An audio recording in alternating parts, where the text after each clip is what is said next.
En cette fin d'année, les assistantes maternelles manquent à l'appel. Depuis la fin du Covid, le métier attire moins.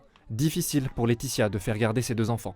On cherchait, on a appelé beaucoup d'assistantes maternelles sur notre village et aux alentours. Et avec nos horaires, c'était très compliqué. Donc il nous fallait quelqu'un pour 6h, 6h30 le matin, jusqu'à 18h, 18h30 le soir. La profession vieillit, 40% des professionnels du milieu ont plus de 50 ans.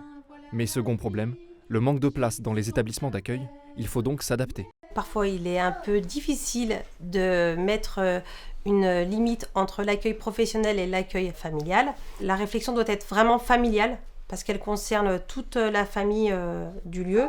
On doit adapter nos lieux pour répondre aux exigences de la PMI. Face à cette pénurie, des structures voient le jour, comme ce relais créé en 2011 dont l'objectif est d'alléger les conditions difficiles de travail. Les missions d'un relais, c'est de les soutenir dans leur profession. Donc, dans ce sens, on propose temps d'animation, donc c'est ce qu'on appelle nous les temps collectifs. Donc, les assistants maternels viennent profiter d'une animation avec les enfants dont elles ont la garde. Bien évidemment, je savais que c'est un métier féminin. Et puis, j'ai été vite bien encadré, bien accepté dans ce monde. Pour moi, c'est le plus beau métier du monde. Et j'encourage vraiment les hommes à venir.